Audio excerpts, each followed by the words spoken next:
WCNC Charlotte. This is Flashpoint, where power and politics collide and the tough questions get asked and answered. Thanks for joining us here on Flashpoint. I'm Ben Thompson. This week, a one-on-one with North Carolina House Speaker Tim Moore, the Republican leader coming off a busy week in Raleigh, including passing a GOP-backed budget. But it remains in limbo as his Republican friends in the Senate propose a plan of their own. Joining us now is the House Speaker himself, Tim Moore. Mr. Speaker, welcome back to Flashpoint. Nice to have you. Thanks. Great to be with you today. So both the House and Senate passing their own versions of the state budget this past week. And despite two Republican supermajorities, a lot of the disagreement centered around what to do with the state's billion-dollar surplus. The Senate leader says that your plan spends too much and they're ready to go home at the end of the month. Are you sure that the two sides are going to find some sort of common ground? Well, I believe that we will, and I think it's important to note where we as a House are spending money. We're spending money to fully fund opportunity scholarships, which has proven to be wildly popular. We're spending money to pay for the increased enrollment in Medicaid, which you have to do by federal law.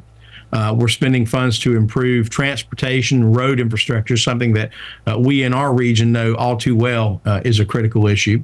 And we're funding pay raises for teachers, state employees, and a cost of living adjustment bonus for our retirees. So these are not just pork barrel or wasteful projects. These are things that are critical needs of this state. And what I have found when I talk to voters around the state is they expect us to fund, government operations. They want the roads fixed. They want roads built. We see the struggles that we face in our area with 485 and 77 and 85 and putting more money into taking care of those things. So those are the kinds of projects and things that we're putting money into, and I believe it is money well spent. And we should say for viewers at home, if you don't pass a budget, you go along with what you all decided on last year, and that sort of becomes the de facto budget. Your plan gives teachers a pay raise. Senators say no. For you, is this a sticking point? It really is, because and I will say that the second year budget we have does automatically provide a 3% pay increase for teachers, for state employees, but we want to add that up. We want to plus that up by another 1%. We have the funds to be able to do so, and we are seeing some recruitment issues. One thing I'm particularly proud of is on teacher pay. A starting teacher in North Carolina, starting salary right now is $39,000. We have the ability to increase that up to $44,000, and so we want to do that. We want to make sure that we're having the best that we can when it comes to teachers in our classrooms. And also when we're putting so much money into the opportunity scholarships, which is an absolutely great program, I think it's important that we not leave the traditional K-12 schools behind. More on that right now. Both plans expand those scholarships to the tune of nearly $500 million. It would help clear the current backlog that we've seen because, as you said, it's been quite popular. But critics argue that these schools aren't accountable in how they spend money or the curriculum they teach. Public schools are. From what is a conservative standpoint, which is what I think you would call yourself, as good stewards of taxpayer money, why shouldn't there be more guidelines, more accountability for some of these schools? Well, the accountability ultimately is because this is what parents are choosing for their children. They're not being, no one is being compelled to send their child to a private or religious school. They're making that choice because they believe that's what's important for their children. And what we found, particularly during COVID, as a lot of the private schools and charter schools stayed open when the traditional schools were closed, you had a lot more learning loss in those children who were part of the traditional schools as opposed to those that were able to get into class sooner, while at the same time you did not see any appreciable difference in health outcomes or anything for children who were in school then. The second part that's also important is that when it comes to the private schools, when it comes to religious schools, when it comes to K-12, when kids were doing the remote-based learning, parents were able to see firsthand what it was that was being taught to their children. And a lot of folks took issue with that and decided that they want to go a different route. And so I think the best thing that we can do is to empower parents to make those decisions for what's best for their children, whether it is traditional schools, whether it is charter schools, or whether it's private or religious education. And I don't think that children should be bound or limited because of the zip code they happen to live in, or whether they live in poverty or whether they live in affluence. And so I think those are very key things. And what we've tried to do with this legislation is to provide the best access to education for every student in this state. Also, some agreement in the House and Senate budget when it comes to childcare centers. They get about $135 million to replace that federal funding that runs out in just about a week. We're down to the wire. But childcare advocates say that they need more like $300 million. Given the $1 billion state surplus that you've mentioned, is your proposal enough? Well, we believe that the $135 million will address, the lion's share of what's needed. It takes care of a full 75% of all of that. And, part of that $300 million they talk about is actually a new program, not, continuing what's there. So we can take care of the 135, but I think also, frankly, some regulatory reform when it comes to child care is important. There have been a lot of burdens put on child care facilities by the state.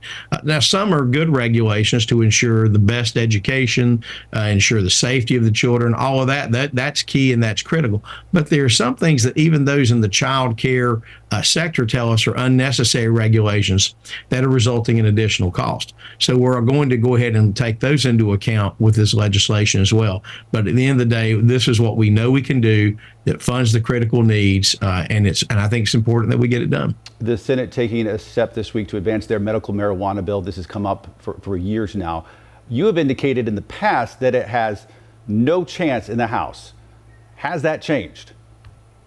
Well, the position, and personally, I support medical cannabis. I've said that, from day one. I've seen data out there that shows that it is helpful to folks that suffer from cancer, folks that suffer from PTSD. And I think it ought to be something that's properly supervised, properly regimented, and as a type of care that it should be an option for those folks who want to do that. I do oppose, by the way, recreational use. I think that opens the door to a lot of problems, and I oppose that.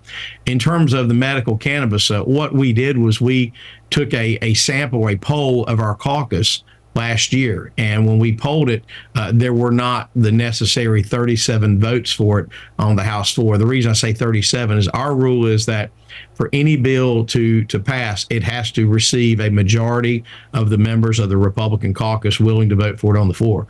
So the day that I find out or I'm informed that there are 37 yes votes for that on the floor, it can certainly come to the floor at that point for a vote. Up next, right here on Flashpoint, our conversation with Tim Moore continues. Ahead, his big plans next week that aim to crack down on the rise of youth crime across the state.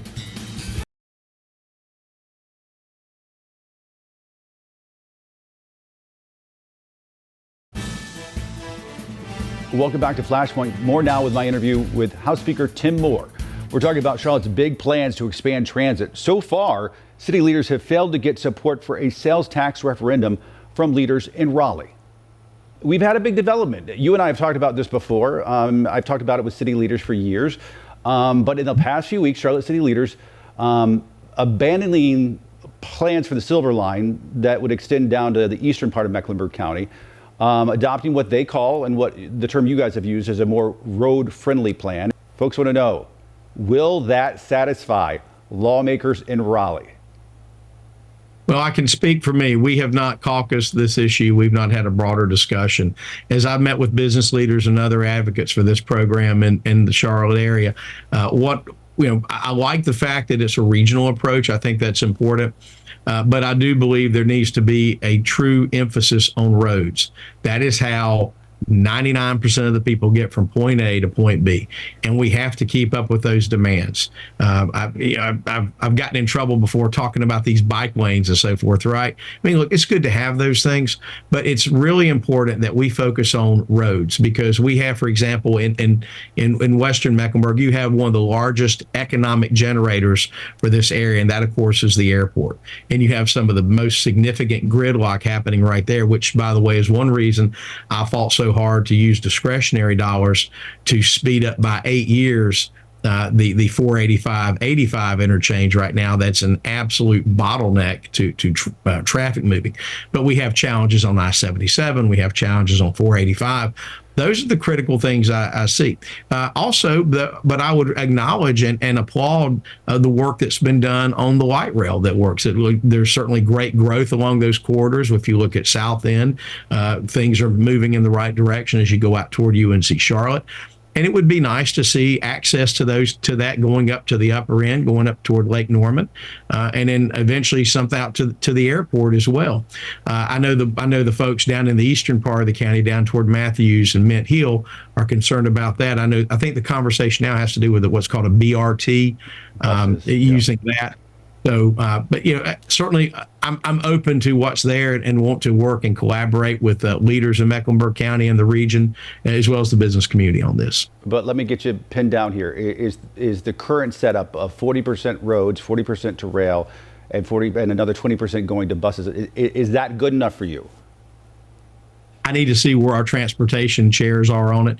It's not a we're not a one person shop over here on the House. I really will want to collaborate with other folks who are in the transportation sphere in our leadership and see where they are. So I can't answer that question yet because in all fairness, we have not yet received the formal written plan. We've talked about it conceptually, but as far as someone laying a plan in front of me and saying this is exactly how it will go, we've not been presented with that yet. One more question on the topic. City leaders wanted to get this on the ballot, the sales tax referendum, in the next 2 years. Do you see that as a possibility?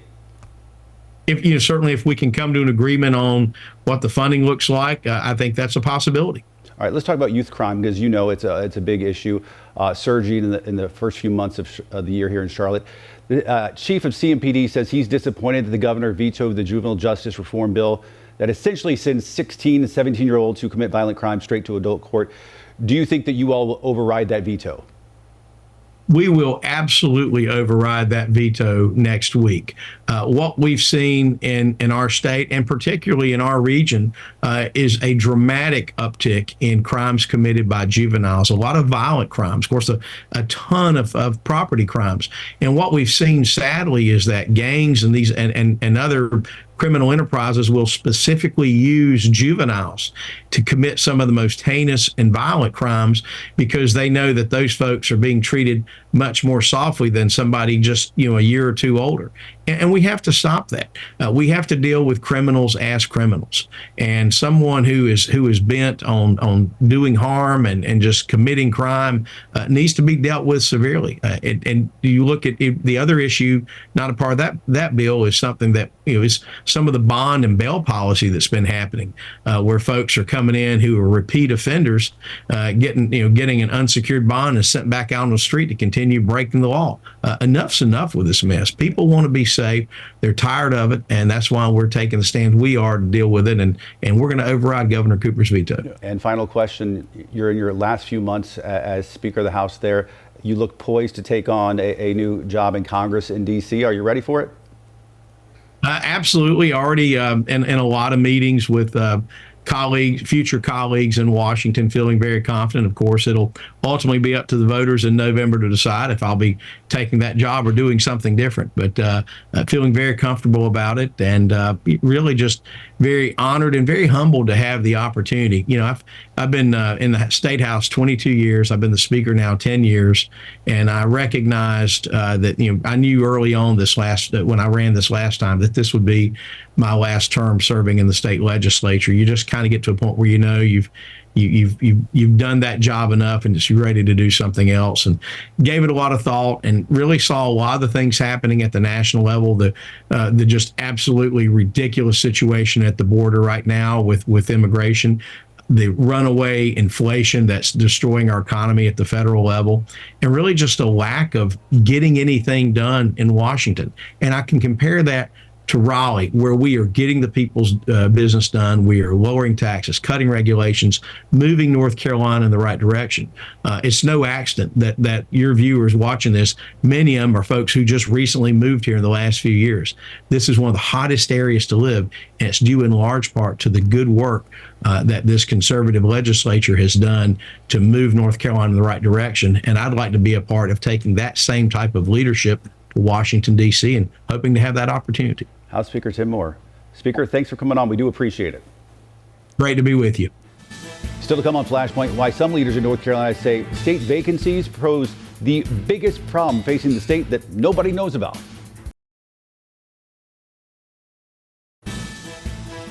Welcome back to Flashpoint. It's a major problem in North Carolina that most folks don't know a thing about. We're talking about vacancies across state government. The House Speaker even mentioned it briefly. It affects everything. Elevators aren't getting inspected in a timely manner, and state prisons are operating on half the staff. State lawmakers are making headway on ways to boost hiring and retention, but one expert I spoke to recently said the main issue comes down to paying these workers more. Joining us now is Artis Watkins. She's the executive director of the State Employees Association of North Carolina. Artis, welcome to Flashpoint. Nice to have you on. Thanks so much for having us here today. All right, so set the stage for us. How big of an issue are these vacancies in state government right now? I think the vacancies in state government are the biggest issue, the biggest problem for North Carolinians, of which they're completely unaware. They're completely unaware. And tell us, what effect, what impact does this have for folks at home? Because I mean, there's a trickle-down effect that I don't think people even realize. Well, they don't, and there's no reason people would know, but we're trying to get that information out to the public so that they understand why it's imperative that we do get pay raises for state employees, that we give incentives for folks not to leave state government. And to give you a few examples, if a newborn is born in this state, then the testing for genetic issues for problems that the newborn might have been born with is delayed greatly right now because of vacancies. That's something people don't think about, but that can have profound effects on the life of the child. If you get in an elevator in this state, if you take your child to ride a roller coaster in this state, you need to know those have been inspected. And we're having a staff shortage, so that affects those. We have autopsies that are delayed for months upon months right now. And folks are doing the very best they can across state government, but these are the kind of things that are not happening in a timely way. Autopsies not only cause great pain for families who are waiting for answers, but can affect law enforcement in terms of trying to find out, is it related to fentanyl, for example. So those are some of the examples where people don't even think of these things. And what do you see as the reason for these vacancies? Well, that we don't pay enough. And so post-COVID, the economy turned and it became more employee friendly in terms of an economy. State government has never paid what the private market pays, but that has caught up with us now. And the fact that the benefits aren't as good in state government as they used to be. It used to be you definitely knew you wouldn't make as much as you would in the private sector, but the benefits made up for it. And that's not been the case for a while now. If there's one through line, I feel like, of our broadcast here is effective governance. And whether you're Republican or Democrat, independent, nonpartisan, whatever you are, you deserve as a taxpayer to have effective governance. We know currently we have Right. a $1 billion surplus. You would think we would be able to address this and have a more effective government structure, so our elevators would be regulated, so our prisons would be well staffed, so these genetic testings of babies could happen in an orderly manner. Is this something you ask yourself? Well, we actually have pointed out to the General Assembly that not data we came up with, but that the Office of State Human Resources has from experts, consultants, shows that the cost of turnover, the cost of people leaving these jobs, is hundreds of millions of dollars to the taxpayer every year. So to not spend a little additional money to keep people in these jobs, you're spending a lot more money to lose them. So when you talk about effective government, that's inefficient from a business standpoint. It's not, it doesn't make common sense. It's not the way that we would run our own businesses. It's maddening to hear it put that way. We know the Senate is working on something that would remove some of the red tape and hire government agencies, allow them to hire more quickly. Does it go far enough? Well, I mean, I think it's anything they can do to improve the time it takes agencies to get somebody on board. I think that will be helpful, but it's not going to solve the problem. There's a lot of things that need to be done. I'm glad to see they're addressing that. What concerned me a little is that leadership was quoted as saying, they doubted there would be any raises this year in the budget. That makes no sense to me. Again, we're spending so much money to lose people. It makes absolutely no sense to me. We won't spend some of that money to actually keep people and not just burn those dollar bills. But instead, since taxpayers are paying for 100% of the services, but they're getting about 75% of those services right now due to the 25% practically vacancy rate in state government, I think that's enough of a crisis to call for spending some of that money. Artis Watkins, the Executive Director for the State Employees Association of North Carolina. Artis, thanks. More Flashpoint after this. Welcome back to Flashpoint. Come interact with us on social media, Instagram, X, Facebook, we're there. And if there's something you want us to cover here on Flashpoint, let me know. And as always, remember to listen and subscribe to our podcast. You can find it where you get yours. And we'll see you back here next weekend.